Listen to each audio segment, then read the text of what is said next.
Fallait cliquer 2 fois sur enregistrer. Eh bien, bonjour.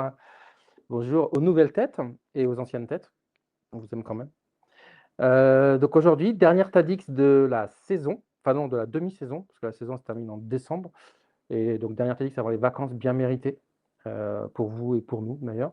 Donc on reçoit Rémi, je laisserai Rémi se présenter tout à l'heure, mais qui vient de Marseille.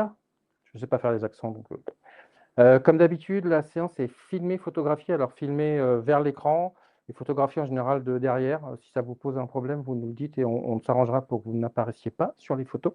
Vous nous dites juste ça, mais ce sont dans tous les cas, on le prendra derrière. Et on a une collation sur la fin. Qui est intéressé? Donc collation, c'est on a des softs et on commande des pizzas. Donc on compte 1, 2, 3, 4, 5, 6, 7, 8, 9, 10. Est-ce qu'il y a des végétariens, végétariennes? Ok. Bon, je ne vous montre pas l'allergie alimentaire, parce que vous savez ce qu'il y a dans une pizza à peu près. Merci à nos 3 merveilleux sponsors. Abside, top, encore écrit en bleu, avec Abside et sans C, sans G et sans I. Asensi et MAM qui nous accueille ici depuis maintenant 5-6 ans. Ouais. Ouf, je n'avais pas vu ce slide. Je découvre donc notre styliste, notre graphiste, Fanny Koch, que vous pouvez applaudir. Calendrier, qu'est-ce qui se passe? Donc 17 juin, le TCC, donc c'est mardi prochain, si je sais compter normalement. Au Crafty, ouais, et je pense que si vous suivez le TCC, allez les voir parce qu'ils veulent rebooter un truc à la rentrée qui peut être sympa, donc il y aura certainement des nouveaux formats. La FUP avec une personne que vous connaissez qui vient faire le même talk qu'à la fête à TADIC, donc si vous avez loupé David sur ESQL, qui est le nouveau langage de requête de Elastic, n'hésitez pas à aller voir nos copains de la FUP, c'est vraiment un très très bon talk, on avait beaucoup aimé, c'est l'occasion de voir plus David, toujours aussi sympa. French Produit, 24 ou 25 juin, je ne sais toujours pas ce qu'ils font, mais ils font un truc, c'est ça? Ok.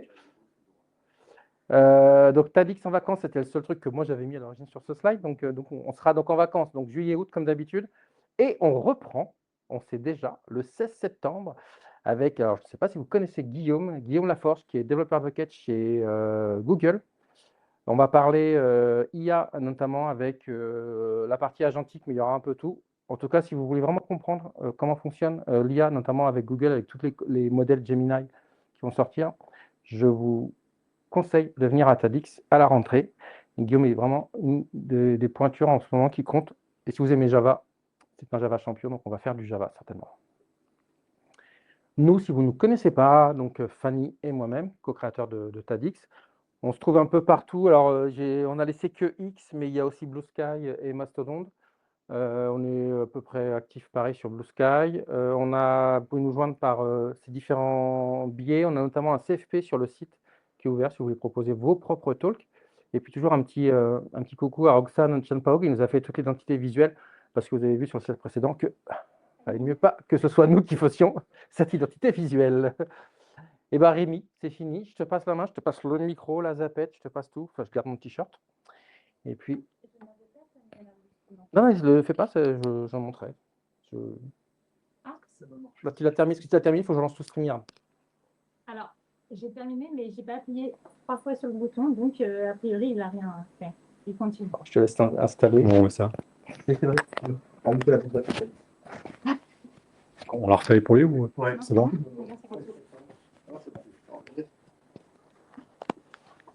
Je vous abandonne une famille. Tu veux la carte? Est-ce que c'est bon là le micro? Bonjour, bonjour. Bonjour, je ne chanterai pas de chanson. Pour une fois qu'il fait beau. Elle est où? Est-ce que vous voyez? Ouais, si c'est bon. Là. Parfait. Écoutez, merci d'être là. Ça fait plaisir de venir sur Tours. C'est la première fois que je viens d'ailleurs dans cette magnifique région, que je verrai peut-être un peu ce soir, peut-être demain, etc. On va parler pas de 3 ans. Au départ, c'était 2 ans, puis 3 ans, puis maintenant, ça fait 4 ans que j'aide à migrer en environnement cloud native une boîte qui n'est ni une start-up, ni dans le 440. Et l'idée de ce sujet, c'est de montrer que tout le monde peut s'amuser là-dessus. Je voulais aussi m'excuser. Je devais venir en décembre dernier, mais vous verrez que j'ai 4 enfants. Il y en a une qui a terminé à l'hosto la veille, donc on choisit pas ses priorités. Donc je suis Rémi, je suis consultant chez Accenture, Cloud Native Infra, en fait, je suis sysadmin 2.0. J'ai un profil plutôt Ops, j'aide les devs à mettre en prod, je fais en sorte que ça reste en prod, que ça tourne. Donc j'accompagne pas mal les développeurs sur ces sujets-là. Je suis assez fan de tout ce qui est solutions open source depuis mon jeune âge. Tout ce qui est autour de la CNCF, Cloud Native Computing Foundation, si je ne dis pas de bêtises. Voilà, je teste un peu tous ces produits-là. D'ailleurs, je suis Cubestronaute, donc j'ai les 5 certifs Cube qui fait que je peux me la péter un peu sur LinkedIn. Je organise le Cloud Native Aix-Marseille Meetup. Donc si jamais vous avez des sujets et que vous voulez descendre dans le sud, n'hésitez pas. On vous accueille avec plaisir. J'ai 4 beaux enfants qui fait que ça me laisse encore un peu de temps pour venir jusqu'à Tours. Et on me retrouve sur le réseau avec le handle Herbercher. Juste avant ça, si jamais vous avez des questions, n'hésitez pas. Donc là, je vais raconter un peu ma vie, mes 4 dernières années. Ça va être pas mal de slides. Si jamais, à un moment donné, on voulait aller faire un peu plus de deep dive technique sur ce qu'on a mis en place, on le fera en deuxième partie. Je vais éviter de trop montrer des choses sur YouTube sur la prod du client. Donc, si ce n'est pas du 440, si ce n'est pas de la start-up, en fait, on est sur l'ETI, donc entreprise moyenne, petite moyenne. Et donc, moi, ça fait 4 ans que mon client, c'est l'IRSN. Donc, l'IRSN, c'est l'Institut de radioprotection et de sûreté nucléaire. Donc, c'est un truc qui fait vachement cloud, vachement start-up, etc. L'IRSN, c'est quoi? C'est un expert public en matière de recherche et d'expertise des risques nucléaires, blablabla. Bon, enfin voilà, c'est un gros truc public, il y a des années que ça existe, etc. C'est aujourd'hui, enfin, à la fin de 2022, je n'ai pas les chiffres, les chiffres, ils sont 1700, mais c'est peu d'informaticiens, c'est beaucoup de chercheurs, des médecins, des agronomes, enfin, il y a un peu de tout, etc. Donc, très bon dans leur domaine d'expertise là-dessus, un peu moins sur la partie informatique. Quoique, ça change. Ce que fait l'IRSN, c'est surtout ce qui est déjà lié à la radioprotection, donc surveillance des centrales nucléaires, c'est le premier truc qui nous vient à l'esprit. Il y a tout ce qui est prévention des accidents, radioprotection, sûreté des réacteurs, je vous ai dit. Un truc moi que je ne connaissais pas, c'est tout ce qui est autour des SIG, les systèmes d'information géographique, donc analyse des sols, les choses comme ça, et aussi tout ce qui est autour de la médecine, notamment le suivi des gens qui sont exposés aux rayons ionisants, notamment ceux qui font de la radiologie. Donc voilà, c'est pas que des centrales nucléaires. On a dit 1700 personnes environ. Au niveau de la DSI, ils sont 35. Ils étaient à peu près 35, peut-être même un peu plus. Et en fait, on gère toutes les applications métiers de l'IRSN. Donc, il y a des exercices de crise. Voilà, je dis suivi des travailleurs, d'autres, etc. Donc ça, c'était vrai jusqu'en décembre. Depuis janvier, ça a été renommé en ASNR. Je ne sais pas si vous avez suivi les informations, etc. En fait, on a l'IRSN et l'ASN qui ont fusionné, c'est devenu l'ASNR. Alors moi, mon périmètre n'a pas trop changé. On le verra après, il y a eu quelques changements, mais la majorité de la compo là, aujourd'hui, ça n'a pas changé grand-chose. Quand vous allez sur le site Open Radiation, c'est une application cloud native. J'imagine que tout le monde connaît le site Open Radiation. Non, maintenant vous le connaissez. Si vous allez sur le site radio, c'est quoi? C'est Réseau national de mesure et radioactivité de l'environnement, que aussi vous connaissez tous. C'est cloud native. Vous pouvez aller récupérer des informations via l'API IRSN, asnr.fr maintenant, c'est cloud native. Et le plus gros site de la ASNR, qui est leur site vitrine, il y a le même pendant côté IRSN, donc j'ai mis à jour un peu les screenshots, c'est cloud native. Vous allez dire, ok, c'est quoi, mais ça veut dire quoi, cloud native? Et donc, je vais vous expliquer comment on a migré tout ça.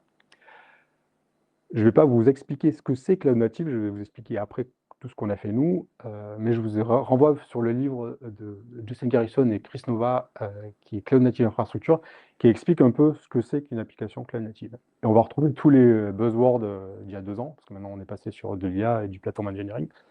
Donc c'est l'agilité. Si vous avez des questions sur l'agilité, il y a madame là-bas au fond. La mise à l'échelle, l'élasticité, enfin voilà, la résilience, tous ces beaux mots.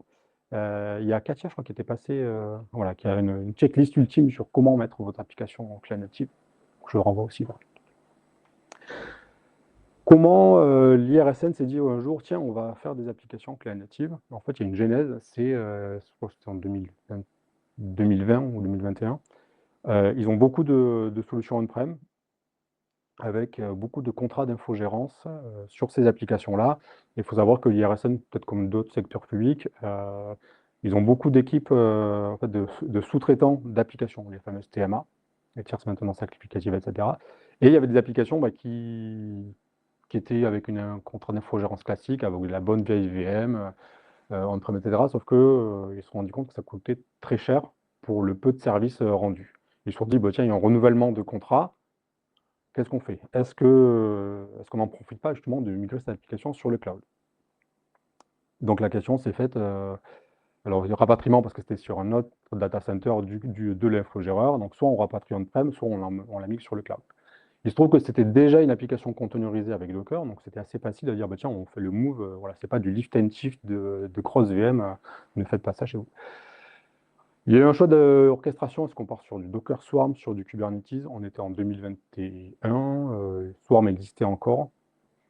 Donc en fait, ils ont fait le choix de dire, bah tiens, il y a toute une doctrine au niveau du secteur public qui est le cloud au centre. Donc ça matchait bien, de dire, bah tiens, on renouvelle une appli, c'est sur Docker, du coup on peut l'envoyer sur du cloud et sur Kubernetes. Donc spoiler, je vais parler pas mal de Kubernetes sur les prochaines slides. Quand j'ai préparé cette présentation, j'ai demandé aux clients, j'ai dit, OK, bah, vous avez décidé de partir sur Kubernetes sur le cloud, et pourquoi? C'est quoi vos attentes Donc, il m'a fait la belle liste. Donc, ils attendent plein de choses. Ça va déjà maîtriser les sources, parce qu'il y avait des applications qui tournaient chez des clients, ils n'avaient même pas accès aux sources. Donc là, rapatrier le code chez eux, faire la CI chez eux et déployer depuis chez eux, etc. Toute la partie process du déploiement, faire ça les choses proprement.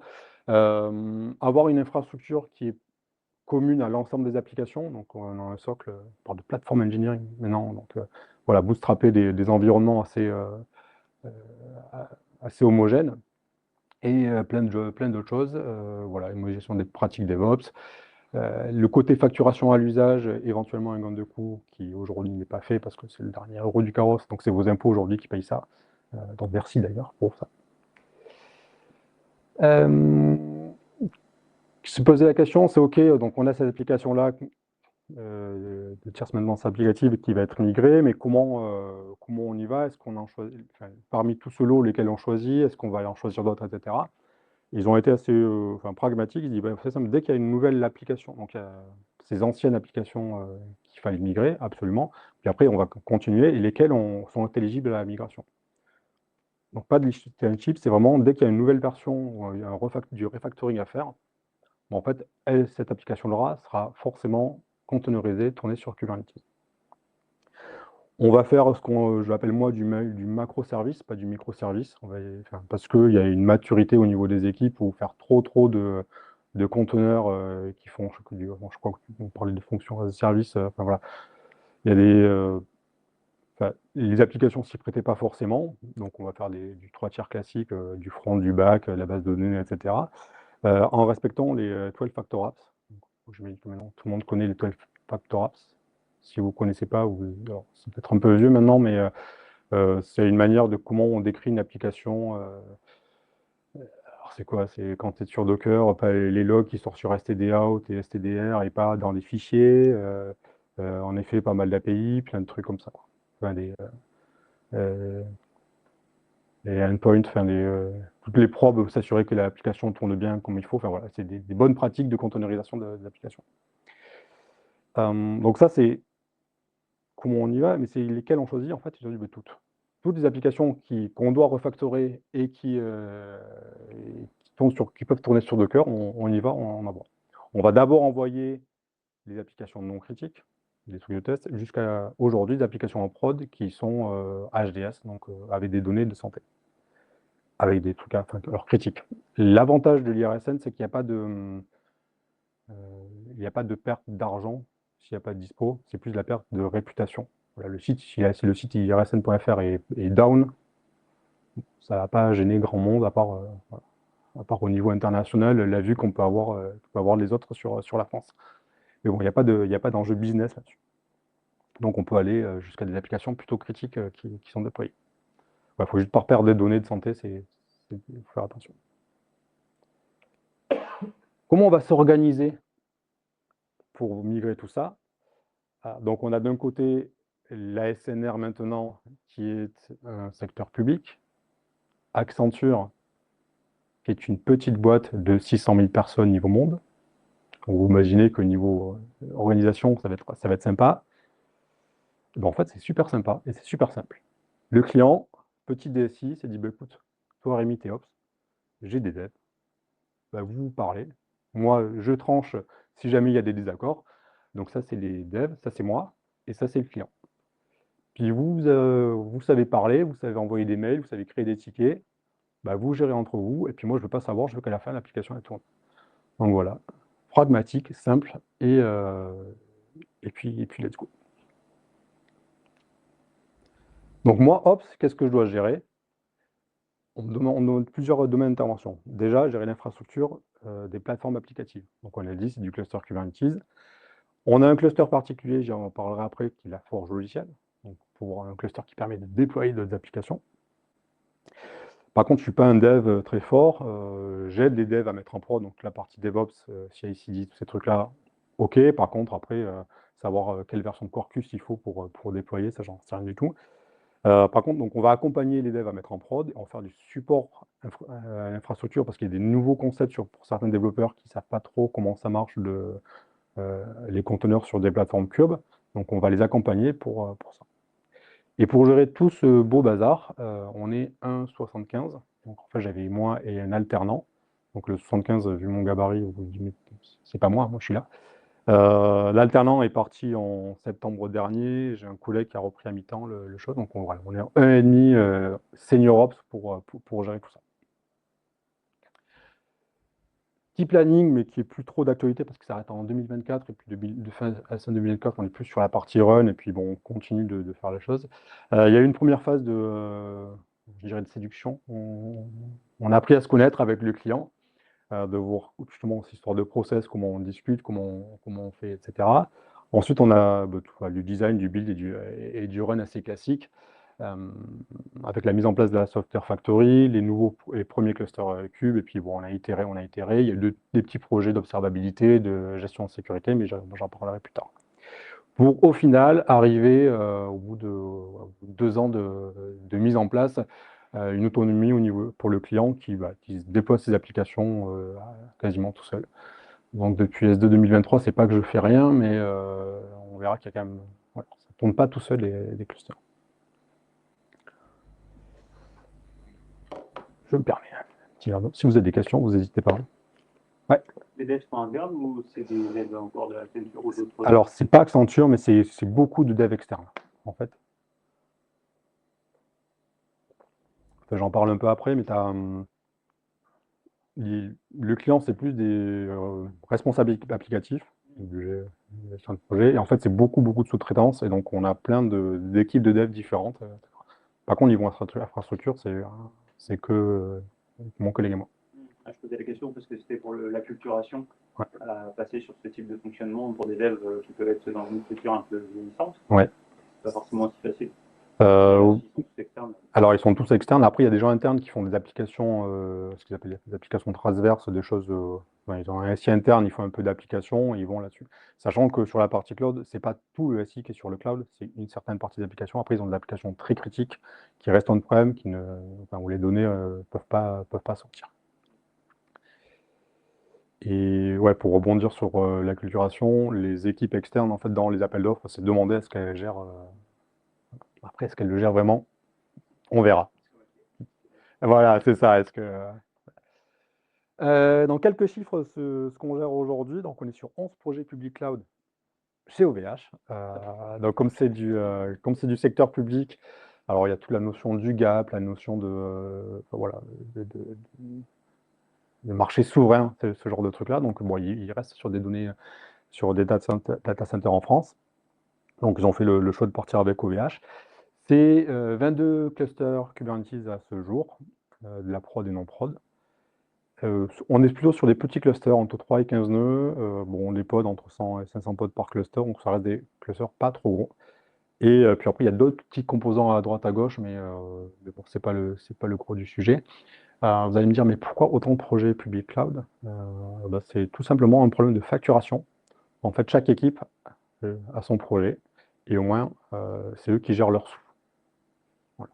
Au moins, c'est tranquille. Ça pose d'autres problèmes, parce que du coup, ça fait beaucoup plus de clusters à gérer.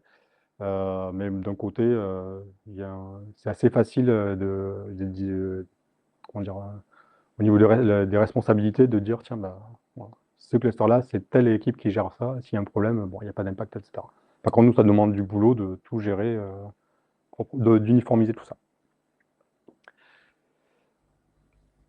Donc un dev, quand il arrive sur cette belle plateforme, on lui donne un accès à ce qu'on va appeler ici donc la grosse forge logicielle, j'en parlerai plus tard. GitLab, il pousse son code, de la CI/CD qui va faire un peu de sonar, de plein d'autres trucs, etc., qui pousse sur Arbor, un registre d'images de conteneurs. Et ensuite, c'est tout à droite, on va commencer par là-bas, où il y a deux types de clusters, les non-prod et prod. Donc voilà.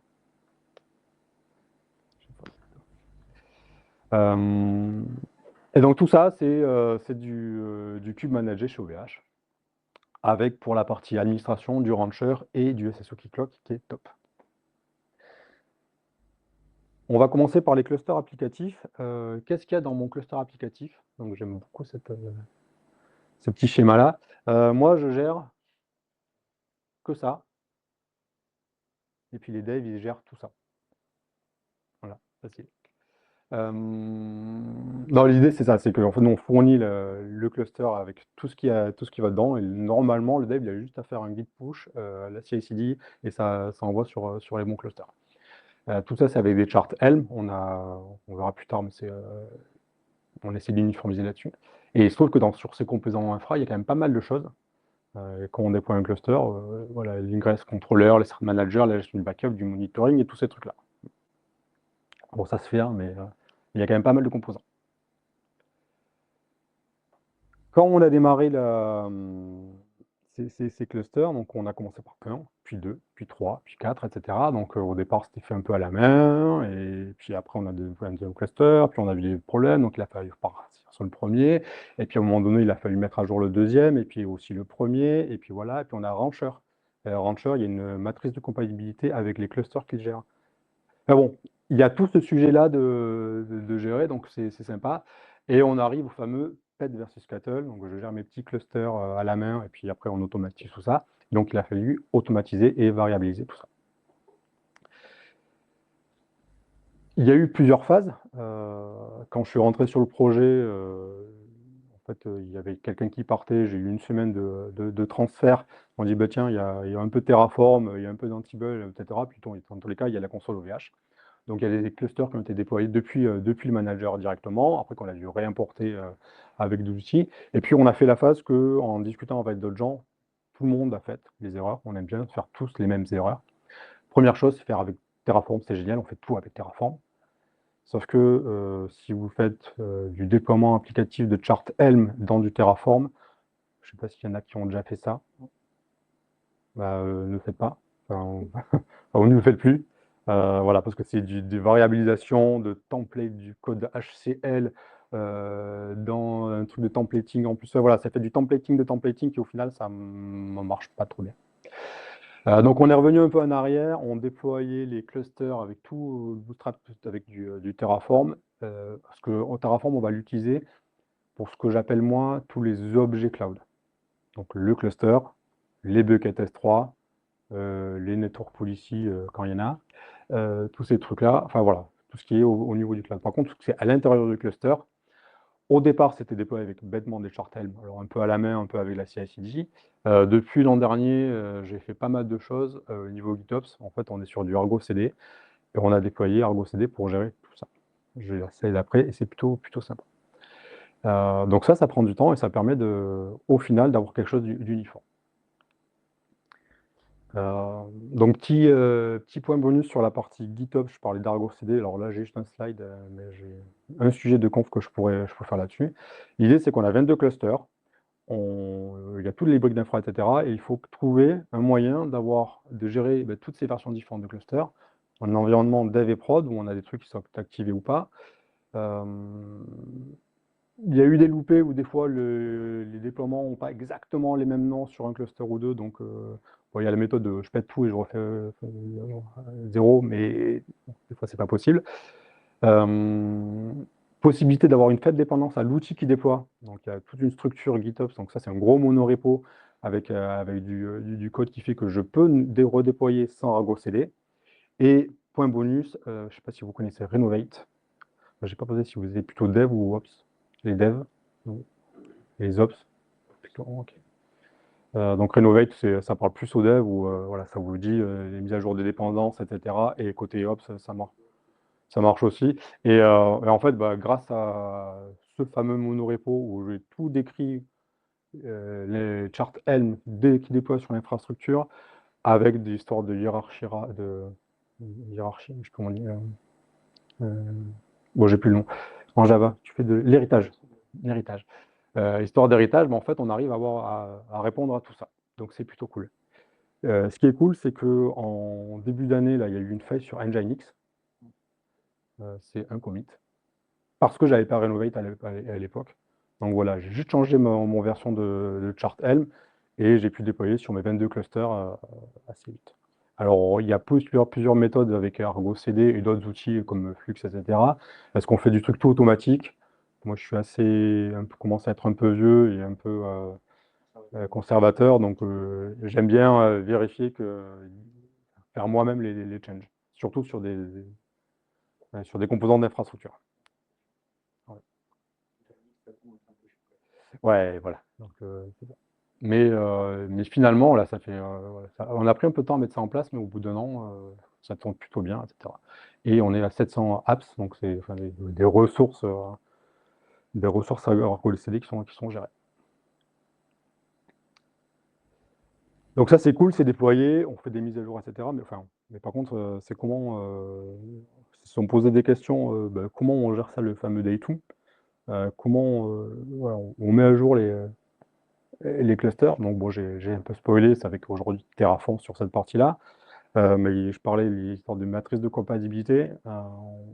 Il faut faire attention entre les API dépréciées, les versions que propose le cloud provider, les versions que supporte Rancher, parce que Rancher, c'est un outil qui va gérer des clusters, mais il gère une certaine version de cluster.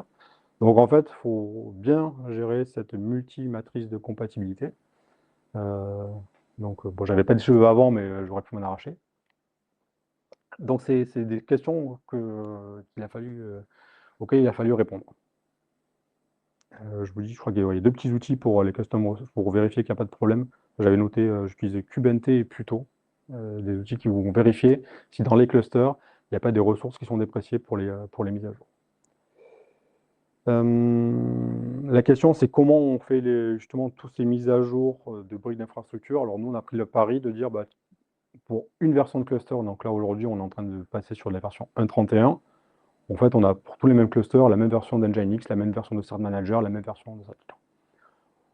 On ne s'embête pas à faire des mises à jour régulières parce qu'au bout d'un moment, on passe à faire que ça.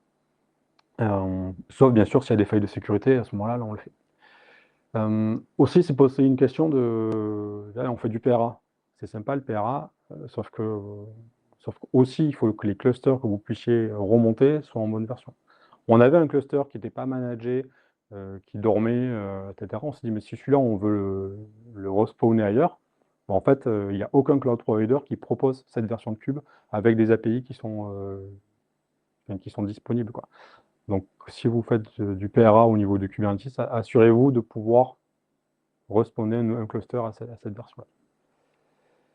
Ça, c'est pour la partie infra et pour la partie appli. Donc, on met tout ça à jour. Tu vois, il y a les fameuses API qui se mettent à jour, etc. Sauf qu'il faut aussi que les applications donc les fameuses TMA qui déploient leur appli, suivent le rythme.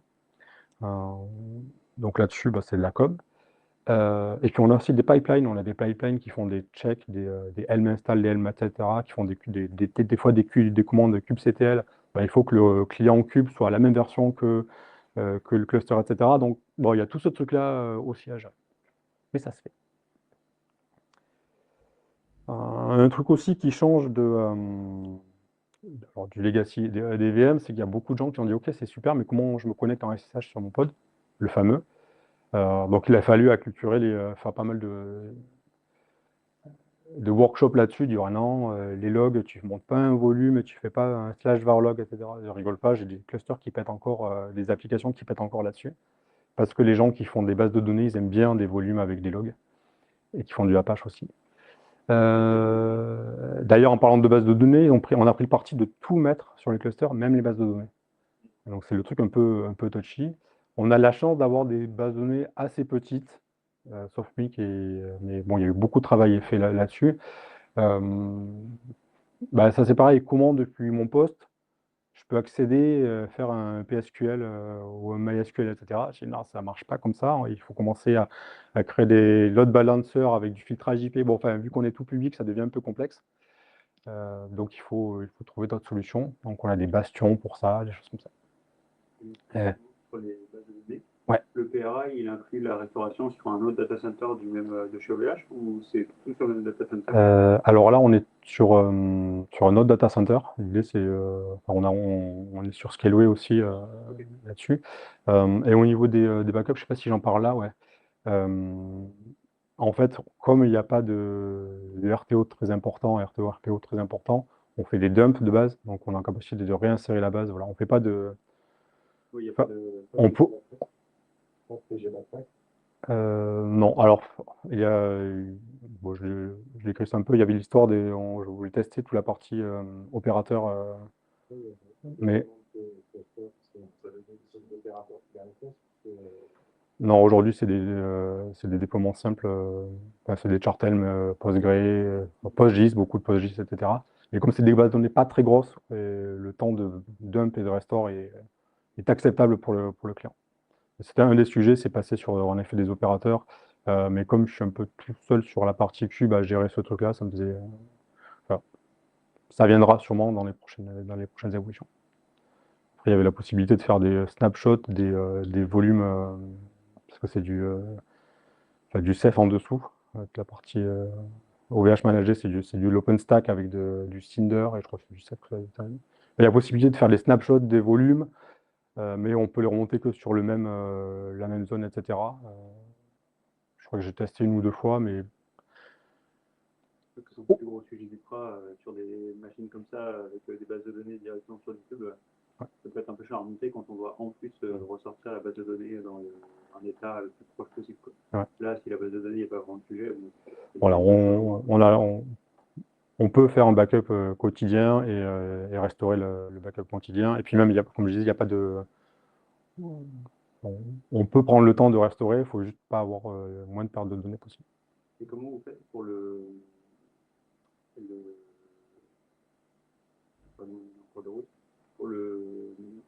basculement sur Scaleway, justement maintenir, parce que j'imagine que c'est la solution de backup, maintenir la compatibilité dont on parlait justement sur tous les composants par rapport à un autre provider comme ça, vous le faites à mini ou... Ouais, alors en fait, on a. Ouais, alors après, on n'a pas autant de clusters de PRA que de clusters applicatifs. Après, tous les clusters applicatifs, ils sont quasiment ISO.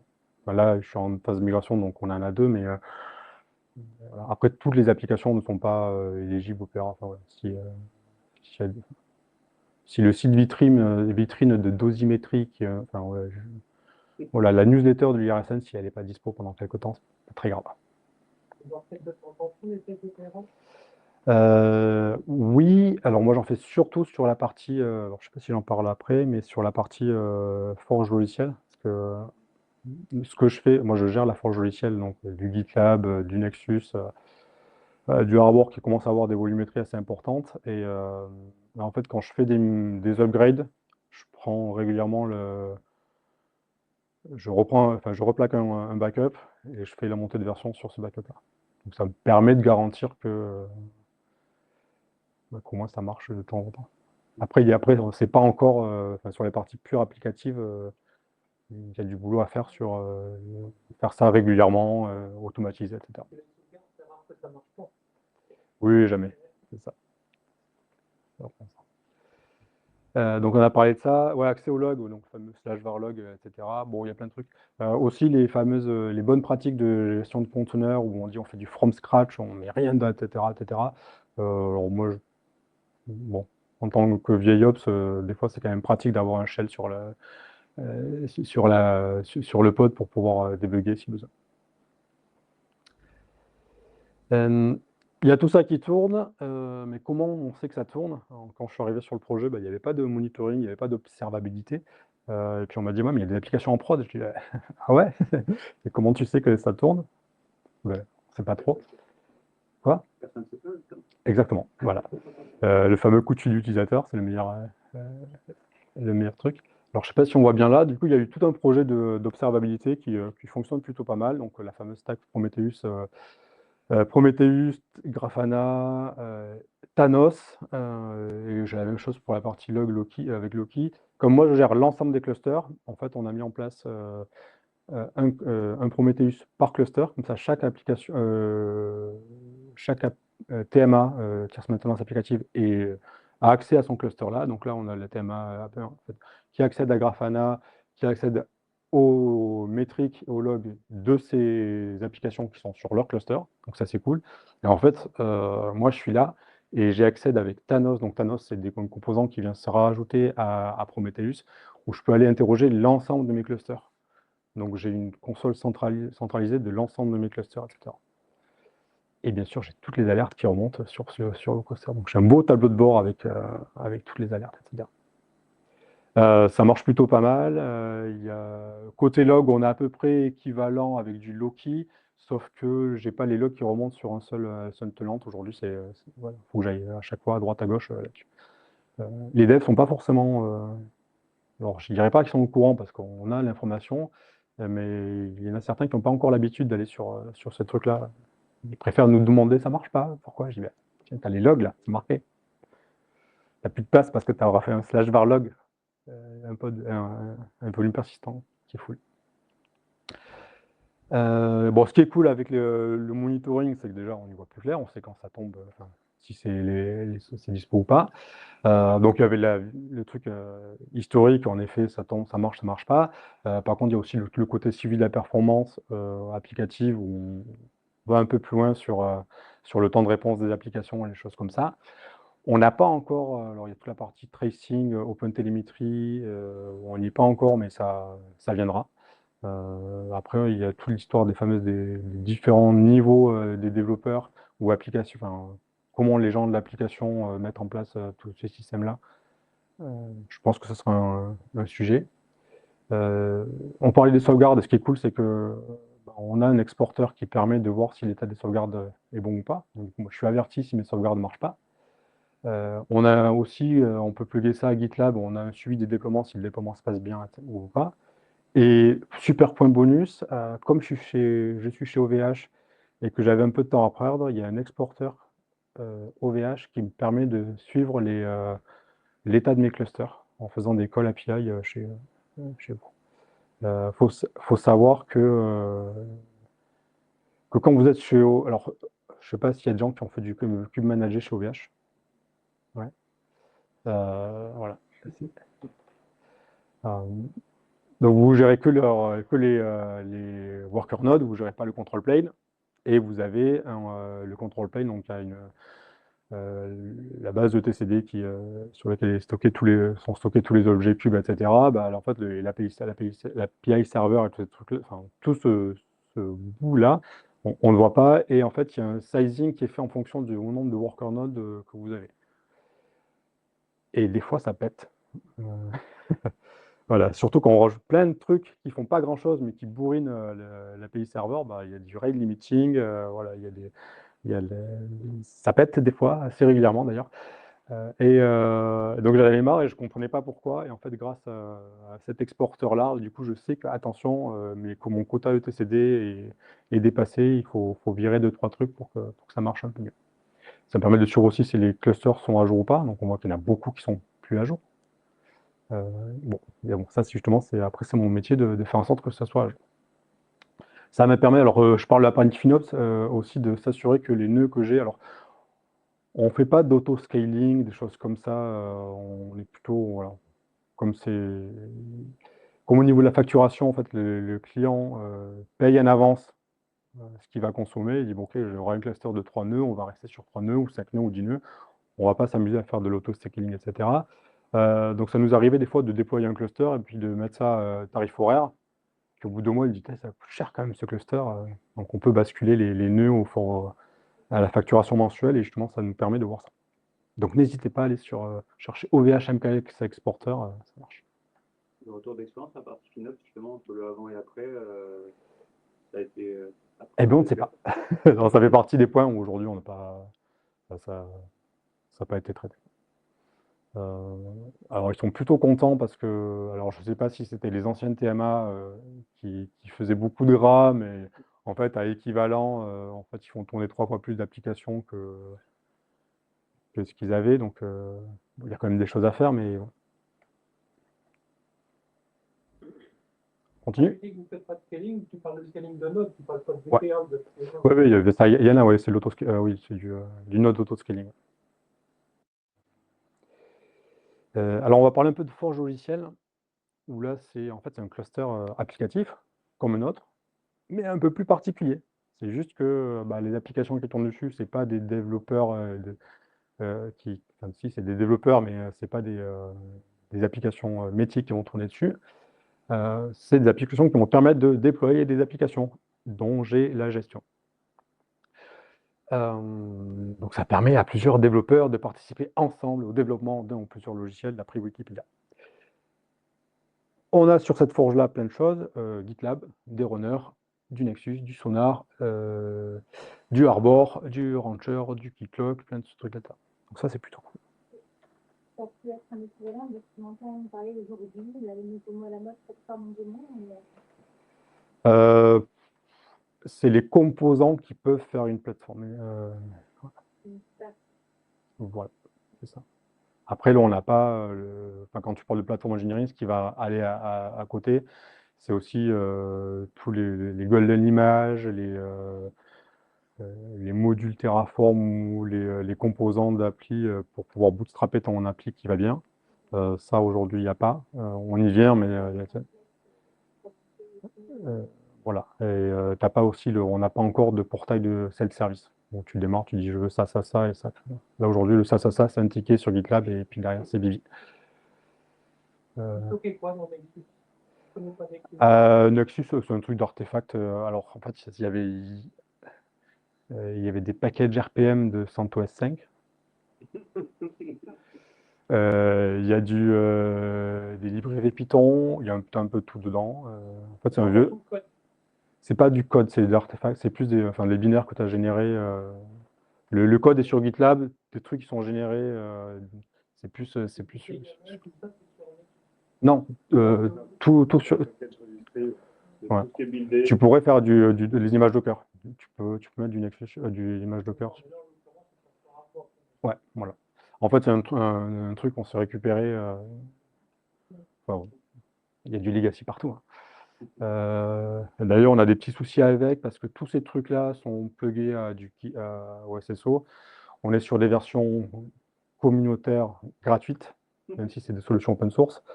Et dans le truc qui manque régulièrement sur les solutions, les versions gratuites open source, c'est l'intégration au SSO. Donc il faut un peu tricher. Notamment en Nexus, j'ai récupéré un plugin que j'essaye de maintenir, mais c'est du Java et ouais. C'est le truc où je passe 2 jours à comprendre le POM XML et à 2 minutes à fixer l'erreur. Voilà. Et en fait, la Nexus, ils ont fait des montées de version et ces plugins communautaires sont plus dispo, donc à un moment donné, on va être coincé. Mais sinon, tout le reste, Rancher, enfin, tout le reste, c'est plugué Keycloak. Cette forge-là, aujourd'hui, c'est à peu près 800 utilisateurs. On est à 1200 projets, 300 000 pipelines qui ont été exécutés depuis que c'est en place. L'adoption de la plateforme, ça marche plutôt bien. Il y a, enfin, les gens ont pris l'habitude de déployer sur GitLab. Maintenant, c'est quelque chose qui est commun pour n'importe quel dev.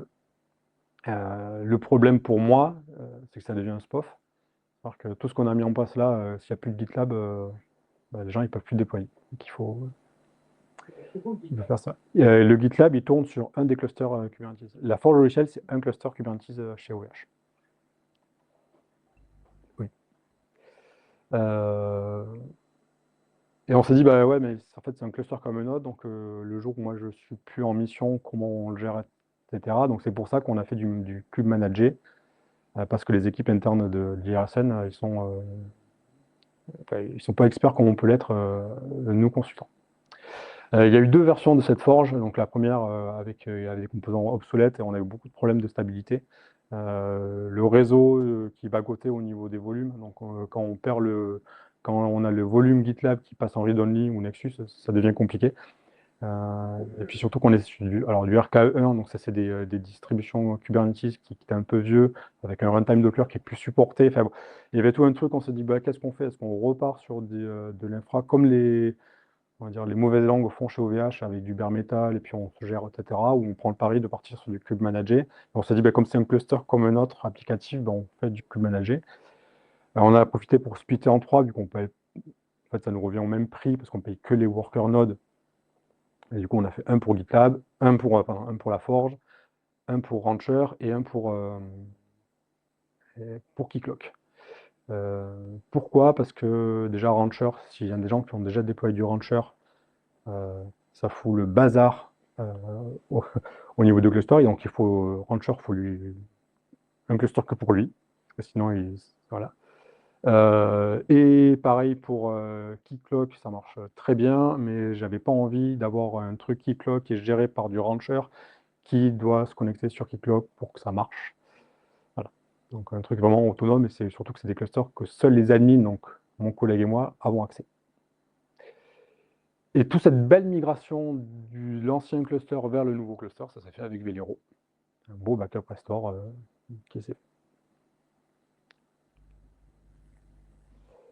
Non, il n'y a eu aucun enfant qui a pris cher pendant cette présentation.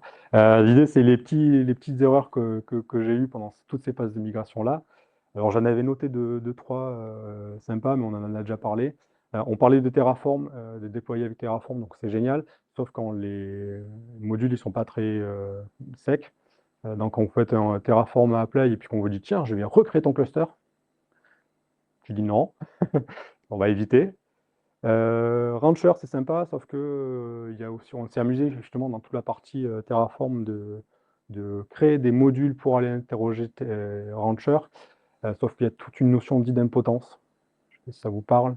Peut-être qu'on rapplique 2 fois, ça doit faire pareil. Sauf que là, ça refait pareil, donc ça récrée un deuxième cluster. Et du coup, ça marche plus trop. L'image de cluster, on en a parlé aussi. Donc faites attention quand il y a des mises à jour des CRD, faites bien les mises à jour de CRD avant la mise à jour de cluster, parce que sinon, une fois que vous avez fait votre mise à jour, il dit ah, mais cette CRD n'existe plus. Donc c'est compliqué de supprimer des trucs qui n'existent plus. Enfin, que Kubernetes ne sait plus que ça existe, ni moi. Des charts, elles m'ont. Le petit dernier, spécial dédicace à OVH. Ils ont sorti des offres avec les nouveaux load balancers Octavia. Voilà, donc je suis en train de migrer dessus. Sauf que pour avoir Octavia, il faut ce qu'on appelle le VRAC, donc le réseau là-dessus. Ouais, ça s'appelle load balancer Octavia. Non, c'est pas Octavia Clavia. Et pas plus tard que la semaine dernière où j'ai fait la mise à jour, on me dit tiens, je regarde et je suis tiens, c'est bizarre, ce cluster il a un VRAC, mais il n'y a pas de sous-réseau attaché au nœud du VRAC. Comment ça marche? Donc j'ai demandé à OVH, ils m'ont dit ah ouais, c'est pas normal. Le top contributeur du GitHub. Voilà, c'est ça. Donc Donc heureusement, il y a quand même du support officieux sur Discord qui est très bon. Ah ouais. Bon, voilà, je connais les bonnes personnes, ça aide. Qu'est-ce qu'on a ouais, voilà, sur la prod, les gestions des backups, en effet, au départ, on fait du backup et on oublie de sauvegarder les données persistantes. Donc là, la restauration ne se passe pas forcément bien. Quoi d'autre? Oui, j'ai testé le scaling, on parlait d'auto-scaling. Ça aussi, je me suis amusé, on fait du FinOps, on va scaler à 0 les nœuds, parce que le control plane, il est dispo, etc.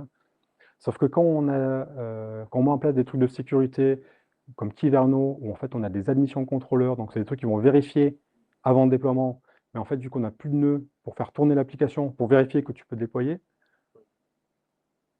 fausse bonne idée. Donc ne faites pas de scale to zero sur du cluster manager où vous avez des admissions contrôleurs. Quoi d'autre? Ouais, on a vu les clusters, c'est des petits, les clusters pas très gros. Je trollais sur la partie API serveur. Il se trouve que, comme c'est des petits clusters, mais quand même, il y a toute la brique d'infra qui va bien, on a fait de la sécu, on a mis du Kyverno qui va vérifier qui fait plein de règles de sécurité, que les pods ne tournent pas en route, que, enfin voilà, on peut mettre plein de règles de sécurité. Mais par contre, tout ça, ça va faire des call API, etc. Pareil, Trivi, un outil de scan de vulnérabilité des images. En fait, tous ces petits composants mis bout à bout, c'est plein de call API, plein de ressources sur le cluster pour pas grand-chose, et ça explose les clusters. Donc là, je suis en train de réfléchir comment sortir ça, soit des petits clusters, soit grossir le cluster. Enfin bon, là, il y a une étude qui doit être faite sur ce sujet-là. Alors pour l'instant, c'est ça. On a viré tous les outils, puis ça marche très bien. Coucou le RSSI. Sur la forge logicielle, qu'est-ce qu'on a eu comme erreur? Je note. Ouais, en fait, on a splitté tous les trucs, enfin on a mis 3 clusters, parce qu'à un moment donné, il y a eu une panne ou je sais pas, on a fait une mise à jour, sauf qu'il y avait Keycloak qui allait récupérer l'image dans Arbor, sauf qu'Arbor était down parce qu'il est sur le même cluster. Voilà, le fameux serpent qui se mord la queue, donc voilà, des fois, c'est bien de séparer les trucs. Voilà, bon, après, il y a d'autres trucs classiques. Bon, il y a des trucs quand même qui se passent bien. Pendant cette migration. On a vu le fait d'avoir du GitOps, le fait d'avoir tous ces trucs avec Cube, c'est quand même. On a aujourd'hui un truc qui est quand même homogène. Je sais qu'est-ce qui est déployé sur l'ensemble de mes clusters en quelques clics. Et puis ça permet aussi d'uniformiser. Alors, je sais pas, tout ce qui est nomenclature. Alors on va parler de landing zone, des choses comme ça. Bah, le fait de terraformer, le fait de mettre tout dans un monorepo, de faire de la hiérarchisation, je vais y arriver, bah, ça permet de faire de la nomenclature as code, si on me permet. Avec tout ça, alors on n'est pas sur du portail self-service encore, mais franchement, les devs, ils sont plutôt autonomes sur les déploiements. En fait, on leur fournit ce qu'ils font, on en parlera après, mais ça marche plutôt pas mal. On parlait de la réplication prod hors prod, donc le fait de faire du PRA, enfin, tester le PRA pendant qu'on fait des montées de version, donc ça marche plutôt bien. Ou du moins, on sait quand ça marche pas. Ça permet de valider que ça marche pas. Donc la forge de l'échelle aussi, ouais, c'est quand même bien. Ça marche bien. Et petit point bonus, c'est sur la partie Keycloak. Alors j'en ai très peu parlé, mais franchement, c'est un outil qui est plutôt pas mal. Tous les devs aujourd'hui, voilà, ils arrivent et on leur donne, on leur crée leur compte. Alors tous les gens externes, on leur donne leur compte, on crée un groupe projet qui vont bien, ils ont accès à l'ensemble des outils. Et depuis novembre dernier, le SSO Keycloak est même intégré à l'Azure AD de l'entité l'IRSN, ce qui fait que n'importe quelle personne développeur de l'IRSN arrive dès le premier jour à accès à ces outils-là. Donc ça c'est cool. Enfin, presque, on verra après. J'ai parlé de la partie plus infra application. Maintenant, enfin, il y a un deuxième penchant pendant sur mon rôle, c'est accompagner les devs. On en a un peu parlé, mais bon, je la redite. Donc, je ne sais pas si vous vous rappelez ce schéma qui n'était pas celui-là, mais presque. C'est que donc moi, Hobbs, c'est mon collègue. Et en fait, il n'y a pas un dev, mais il y a plusieurs équipes de dev à gérer. Donc, il y a les mêmes clusters ISO, mais au niveau applicatif, ce n'est pas les mêmes. Il faut savoir que donc, ces applications, c'est fait avec des appels d'offres. Donc, celui qui répond, c'est le moins cher. Non, c'est pas ça. C'est les meilleurs ou les meilleurs moins chers. Bon, ouais. Et ce qui fait que ces prestataires, bah, c'est pas forcément les mêmes équipes. Ils n'ont pas forcément les mêmes compétences ou la même appréhension du cube sur des technos peut-être différentes. On a des très bons en JS, des très bons en Java. Ça existe des très bons en Java? Ah, elle était facile là. Bon, et puis avec des applications plus ou moins complexes. Il y en a des très simples, il y en a des moins simples. Donc tout ce beau mix-là, ce qui fait que bah, nous, j'ai affaire à moi en face des gens de divers horizons. Quand un dev arrive, donc on disait il y avait le fameux SSO, etc. Mais ce qui est plutôt cool, c'est qu'on a mis en place alors c'est pas du platform engineering, mais le fait d'avoir tout ça en place, un dev il arrive, il est normalement prêt à bosser presque le premier jour. On va bootstrapper une structure de projet GitLab, donc on a une espèce de Hello World qui va bien, qui explique en plus avec un README qui est presque à jour, qui explique ce qu'il faut faire après. On va créer sur Arbor les bons projets, sur Rancher les droits d'accès, etc. Donc ça marche plutôt pas mal. Bon, c'est fait manuellement, ok, aujourd'hui, mais tout ça, c'est manuellement. On lance des scripts d'automatisation pour ça. Voilà, ça c'est fait avec Ansible. On a notre truc, c'est donc une fois que le cluster est là, on va aider la partie CI/CD aussi.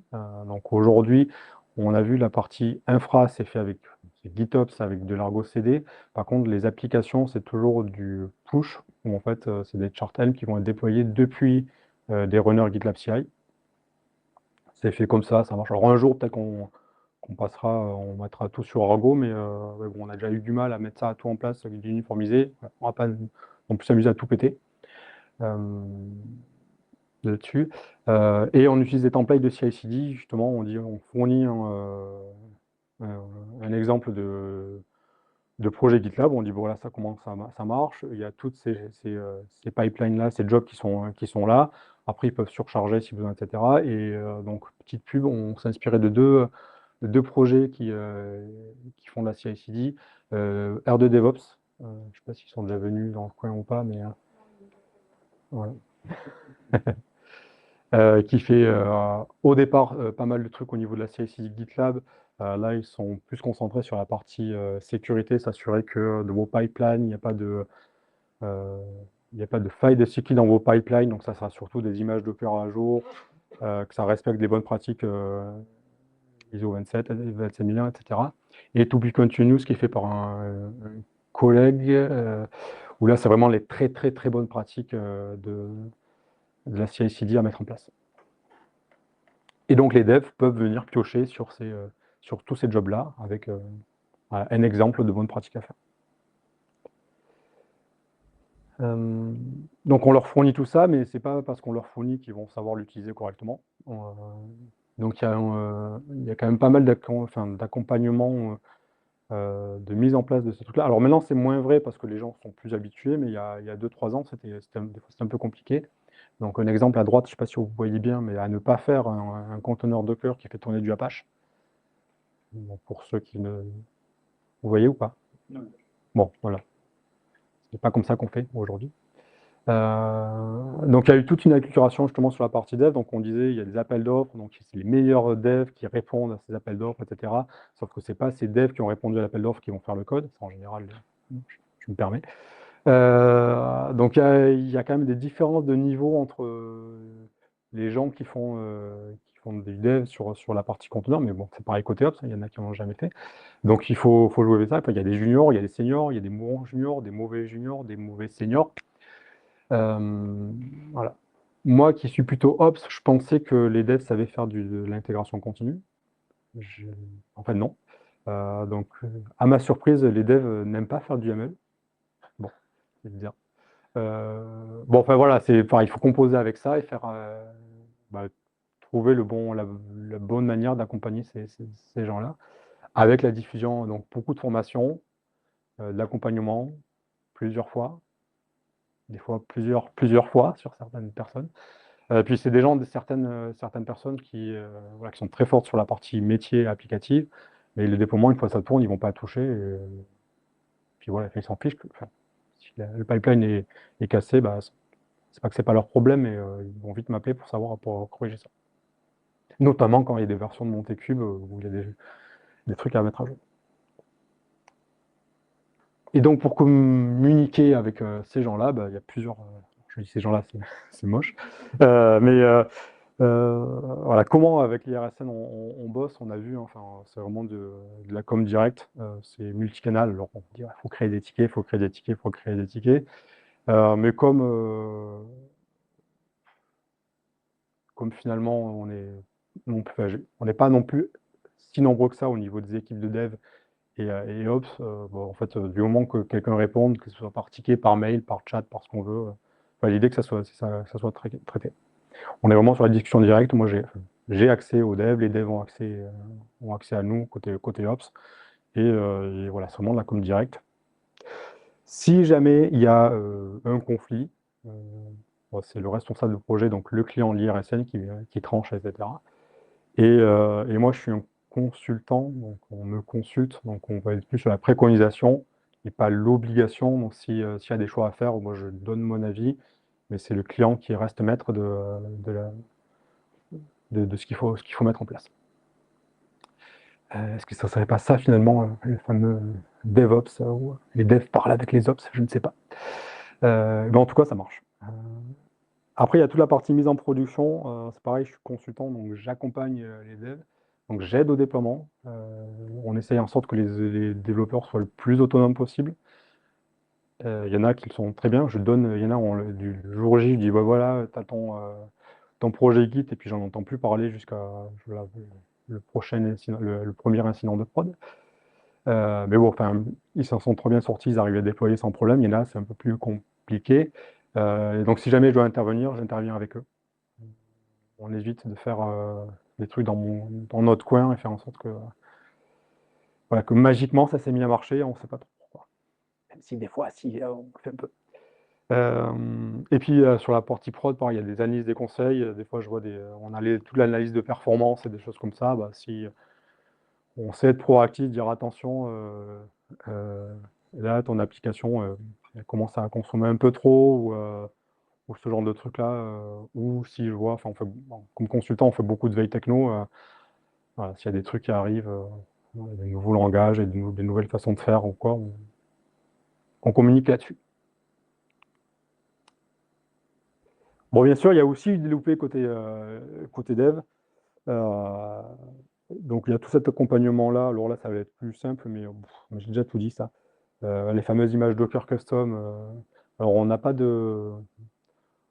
On est assez gentil, il y a peu de contraintes sur la façon de générer des images Docker. Donc, des fois, on trouve des trucs un peu bizarres, mais on essaie de passer derrière. Les fameux logs sur les volumes, ça, c'est le classique. On a eu pas mal. Ah ouais, j'ai eu un truc pas mal au niveau des bases de données locales où en fait, il y a c'était 8 mois de migration d'une application qui allait sur le cloud, donc la fameuse première application HDS avec quelques dizaines de gigas 90 gigas de données sur une base Postgre. Et puis à 2 semaines de la MEP, on me dit, ouais, Rémi, quand même, cette application-là, elle rame un peu. Je dis, ouais, mais oui, mais donc est-ce que tu peux vérifier, etc. Et ouais, c'est un gros problème de stockage distant des disques, parce qu'il y a beaucoup de lecture-écriture, et comme on est sur du distant, la partie latence était importante, sauf que me dire ça 2 semaines avant la mise en prod, je dis, bah non, je vais pas m'amuser à changer des disques et à tester d'autres trucs, etc. Ah ouais, la fun fact aussi, je me suis dit, tiens, je vais faire du disque local. Sauf que du disque local sur des golden images, quand l'image redémarre, il n'y a plus de disque local en fait. Enfin, les données sur le disque local ont été effacées. Donc j'ai testé ça 2 semaines avant la prod, je fais mauvaise idée. Quoi d'autre? Ouais, donc je disais aussi au tout début qu'on on mettait tout sur Cube, et plus il y a affinité, on a essayé de faire du FTP sur Cube. Manager, ça ne marche pas. C'est une plaie. Donc on a des bonnes vieilles VM avec du FTP qui tournent si besoin. Si quelqu'un sait faire marcher du FTP sur du Kube Manager, je suis preneur de savoir comment il fait. Alors, en fait, il y a toute une gestion de port. Tu as le port, ouais, mais en fait, tu as une plage de port, mais c'est tout un bazar et j'ai pas réussi. Alors, j'ai essayé sur une autre port, mais je sais pas pourquoi sur du cube manager. Enfin, à l'époque, ça a pas voulu marcher. On est chez OVH. Ouais, ben moi, c'est un autre port, etc. Ça, je sais pas, j'ai loupé un truc. Après, c'était il y a 3 ans. Et bon, bon. Au bout au bout de 2 jours, avoir perdu du temps, c'est dit, non, mais attends, c'est juste pour transférer 3 fichiers à la con, une bonne instant. Voilà. Voilà. Vu le coût du TGM Accenture, on va partir sur un deuxième. Quoi d'autre? Qu'est-ce que j'ai mis? Ah ouais, les fameux HPA. Donc on parle d'autoscaling. Donc pas d'autoscaling sur les nodes. Par contre, dans des bonnes pratiques, c'est dire, bah, tiens, on va faire de l'autoscaling des pods. Donc les devs qui sont autonomes, on fait de l'autoscaling sur les bases de données. Ça marche pas bien. Voilà. Ça va spoiler, non? Ah oui, oui, c'est ça. C'est plus compliqué. Il y en a qui ont essayé. Voilà. Bon, après, je parle pas des images Docker où les gens ils mettent leur token d'API directement dans le conteneur, etc. Mais ça, c'est les classiques. Bon, il y a des trucs quand même qui sont bien passés. C'est que les équipes elles sont encore super autonomes. Et puis, on a vu un peu les templates du CI/CD, c'est qu'ils contribuent aussi à l'amélioration de ces templates-là. J'ai pas le savoir complet sur l'ensemble des clusters, etc. Donc j'ai aussi des gens qui viennent me donner des conseils, des devs sur la partie Ops que je ne saurais pas forcément gérer. Donc voilà, c'est vraiment gagnant-gagnant. Communication, je dis ouais, c'est fluide. Alors, bon, la manière de fonctionner aujourd'hui, même si on est des grosses boîtes, ça marche bien. Alors, grosses boîtes, mais petite équipe, donc ça, c'est cool. Et puis, ça me permet, moi, côté Ops, ça fait 4 ans que je découvre un peu tout ce monde-là de la data science, parce qu'il y a tout ce truc-là. Il y a la partie SIG, donc les extensions PostGIS de base de données pour faire des tuiles. Je ne sais pas si vous connaissez ce truc-là, mais c'est pour faire tout ce qui est cartographie. Donc, c'est plein de trucs que je découvre moi aussi. Donc, même s'il y a des mauvais devs sur Docker, ils sont très bons. C'est de l'expertise technique très forte. Donc, ça, c'est cool. Et puis, dernièrement, on a même mis en place du GPU sur des clusters pour faire un peu de d'IA, mais pas de la Gen AI, mais on a ils ont des notebooks Jupyter qui font des trucs avec du GPU, etc. Donc moi, ça me permet aussi de suivre la page là-dessus. Et ça m'a permis de comprendre comment on installait on faisait du cluster du GPU, comment on accédait au GPU via des conteneurs.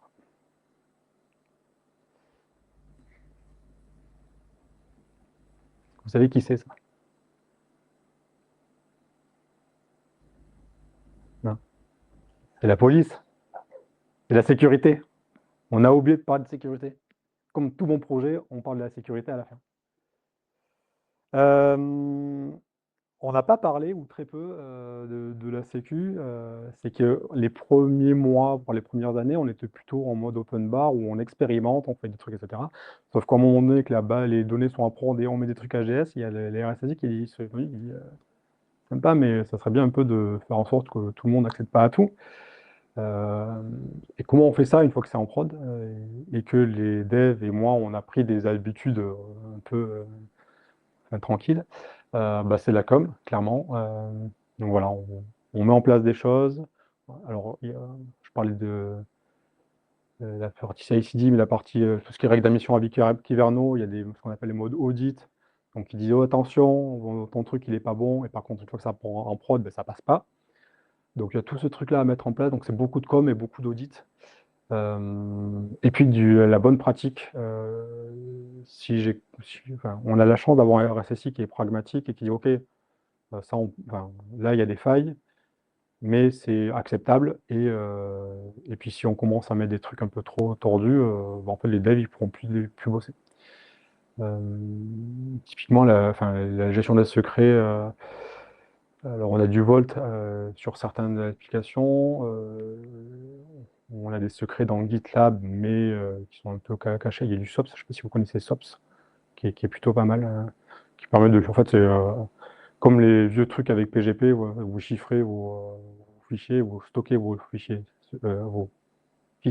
chiffrés, il y arriver, sur Git, et après, c'est au moment du déploiement qu'on déchiffre, etc. Par contre, la clé de déchiffrement, vous bien la mettre quelque part. Mais après, c'est pareil, on est peu nombreux, et si on met du Vault pour pour tout gérer les secrets, ben, ça fait un SPOF, donc le jour où Vault est plus dispo, ben, on ne peut plus le déployer parce qu'on n'a pas accès aux secrets. Enfin, voilà, il y a tout ce mécanisme-là à prendre en compte là-dessus. Un truc qui était cool, c'est le bug bounty. Alors là, c'était marrant. Si vous... donc la fameuse application HDS avant de partir en prod, par contre, il y a eu un bug bounty de fait sur YesWiak. Vous connaissez YesWiak? Une plateforme de bug bounty, clairement classique. Donc c'était une application Java. Ils ont dit, tiens, bah, voilà, les hackers essayent de trouver des failles. L'application s'est fait défoncer, clairement. Alors moi, j'ai rigolé. Hein. J'ai rigolé. J'ai moins rigolé quand le client a dit, ben non, on va faire la même chose sur la forge logicielle. Là, ouais, c'était en été. C'était un été et on a bien transpiré tout l'été parce qu'on savait qu'on avait des failles de sécu. Mais quand on sait qu'on sait, on se dit, waouh, ça va. Sauf que quand on se dit, non, mais il y a des gars qui vont venir tester, etc. Donc, du coup, on a corrigé plein de trucs. Typiquement, quand on parlait de Rancher, quand vous déployez Rancher, il y a des gestions de projets sur Rancher. Vous connaissez un peu Rancher ou pas? Bon, Rancher, un outil de gestion de cluster. En fait, vous installez soit vous déployez votre cluster depuis Rancher, soit vous intégrez un cluster déjà existant. Il y a la gestion de projets. En fait, un projet, ça peut être plusieurs namespaces. Donc, un namespace, on a une isolation au niveau du cluster. Donc, nous, on a mis plein de règles sur ce namespace-là. On n'a pas le droit d'exfiltrer le namespace, on n'a pas le droit de parler avec les autres, etc. Et en fait, l'utilisateur, il a accès au projet, sauf qu'une fois qu'il est en projet, le projet, c'est un méta namespace. En fait, par défaut, le membre de projet a le droit de créer un autre namespace. Ce qui fait que toutes les sécurités que vous avez mises sur votre namespace, tout beau, en fait, elles ne servent à rien parce que n'importe qui peut créer un autre namespace bidon. Tu parles de network policy là ou alors, je parle là, c'est les rôles de Rancher. En fait, quand tu te connectes sur Rancher, tu as des rôles membres du projet, et le rôle membre du projet peut créer un namespace.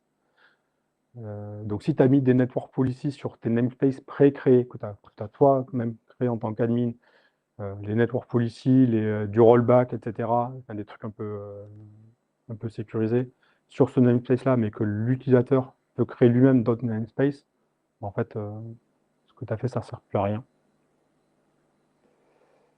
Bon, après, il y a des manières de contourner ça, mais...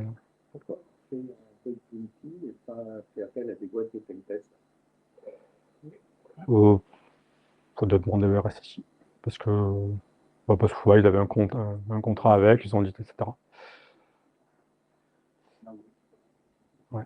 Après, peut-être qu'il fera ça.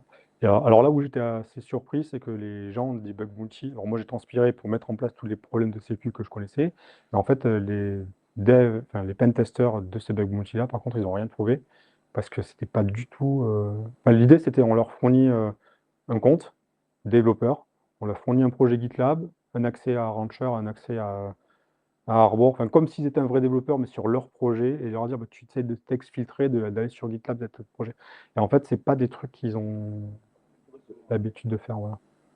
Souvent, ils déroulent des scripts, des scénarios. Voilà, ben là, en fait, même certains, ils n'arrivent même pas à déployer une application sur Cube. Ouais. Donc, si j'ai pentester dans l'assemblée, il y a un créneau à prendre pour aller péter des forges logicielles.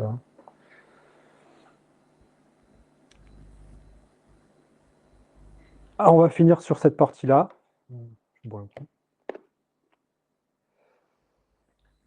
Donc ça, c'était tout avant 2025, pardon. Est arrivé donc je crois que c'était milieu 2024 où il y a eu le Big Bang.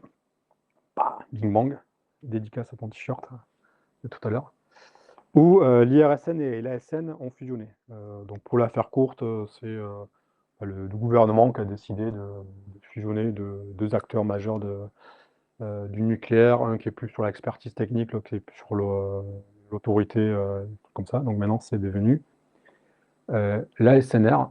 Et en fait, c'est un autre type de migration.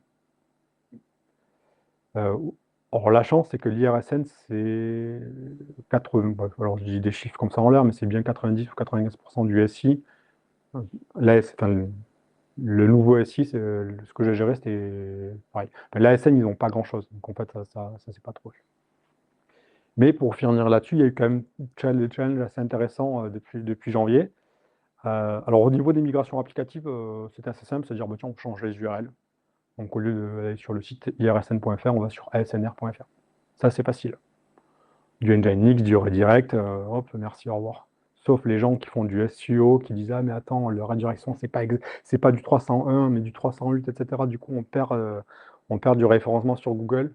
Bon, j'ai découvert tout ça. Que les codes de redirection à Nginx impactent votre référencement Google. Ça, c'était le truc facile. Le truc moins facile, et j'en ai pour un moment là-dessus, c'est la migration de la forge. Alors, changement d'URL de GitLab, bon, ça va, sauf que les runners, tous les runners, il faut qu'ils pointent sur le nouveau GitLab. Bon, ça va. Le kicklock, ça, c'est un peu plus compliqué parce qu'en fait, il y a une notion de client-serveur. Donc, mes applications sont clientes de kicklock, donc il faut changer les URL. Mes kicklock est client de l'Active Directory, donc il faut changer ça, etc.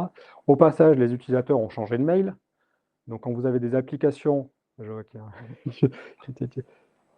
quand vous avez des applications dont le mail est l'identifiant unique, vous transpirez, puis vous avez des doublons dans Keycloak, et puis bon, ça fout la merde parce qu'il y a des trucs qui sont automatiques. Bref, donc on a un peu transpiré. Là où j'ai le plus transpiré, et puis ça m'a permis de faire un peu mon summer body, c'est sur les registres d'images avec Arbor.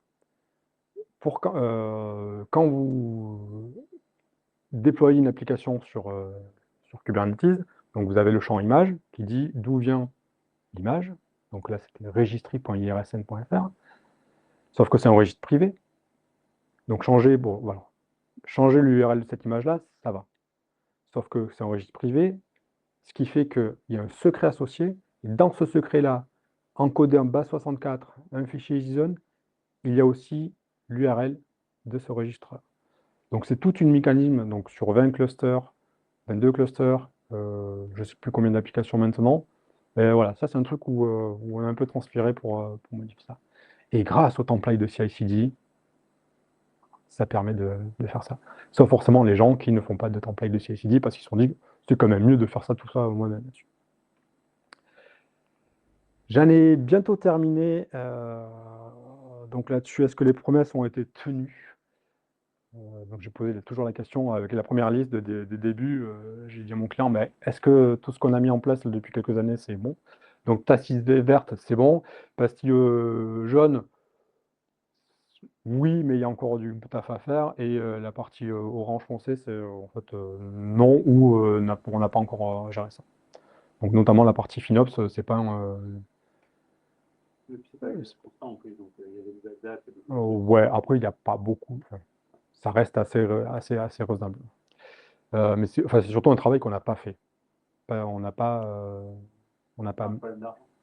Non. Bon, tant qu'il y a des gens pour payer, merci. Tant qu'il y a des gens qui payent des impôts, c'est bon. Non, mais il n'y a pas eu de. Alors, ils contrôlent quand même les coûts que ça n'explose pas. Donc, ils vérifient les trucs. Mais bon, c'est pas. Et puis, c'est une sous-partie du SI. Donc, ça... Si je reviens sur les obstacles que j'ai pu rencontrer pendant toute cette partie-là et que le client a rencontré, c'est la montée en compétence des équipes. C'est vrai que c'est un nouveau paradigme quand même, la partie cube. La compétence des devs sur l'environnement cible, je disais, c'est donc des gens qui répondent dans l'appel d'offres, qui sont très bons en avant-vente, mais le jour où les gens qui sont sur le sujet, c'est pas forcément les mêmes et pas forcément les meilleurs. Mais c'est pareil côté Ops. Il y a une question de consulting. Alors, quand on fait des conférences driven développement, c'est ça? Où on va à Devox France, où on va tout Tech, et puis on voit des super trucs, on dit ouais, c'est génial, puis on arrive lundi au boulot, on fait est-ce que voilà, est-ce que ça va marcher dans mon cas? Donc voilà, toujours se remettre à la place du client et dire bah non, mais ouais, c'est sympa, mais en fait, ça sert à rien pour ton cas. Alors, je mets quoi? Intervention, ouais, enfin, alors intervention tard dans le procès de déploiement, je ne sais plus ce que ça veut dire. Si c'est peut-être que des fois, en fait, on le déconseille un peu trop tard, à dire ah mais il fallait faire comme ça. Et un truc toujours où c'est un peu ambigu, c'est la limite entre le métier et l'infra. Tout simplement la zone grise de CI/CD, c'est on déploie en prod, mais quand ça marche pas, qui c'est qui est responsable? C'est celui qui a poussé le pipeline ou c'est celui qui gère l'infra qui est, sur lequel est déployé? Ouais, c'est ça. Non, c'est l'IA qui fait ça. C'est l'IA les responsables. Si c'était à refaire, est-ce qu'on referait? Oui. Avec peut-être un peu plus de compagnonnage, de tutos pour les équipes métiers. Voilà. Et c'est le fameux shift left, c'est ça. Mais côté orga. Mieux travailler, ouais. Bien structurer le partage de responsabilités. C'est comme les mariages, quand tout va bien, on dit non, mais on verra plus tard. Et puis le jour où on divorce, faut bien savoir qui fait quoi. Et puis pour tout le reste, j'ai marqué point demain pour la suite. Pourquoi je dis ça? Parce que demain, justement, j'ai réunion avec le client pour voir qu'est-ce qu'il va faire sur ces prochains trucs. Donc on a toute une liste possible à faire. Ah, bah, écoute, c'est pas mal. Je vous remercie de votre attention. Pour ça, pour vous montrer que même si on est sur des projets, des clients qui à la base sont pas forcément sexy, on arrive à faire des trucs plutôt cool côté infra et côté dev. Donc voilà, s'il y a des gens qui sont dans des ETI, n'ayez pas honte. Voilà. Et c'est fini.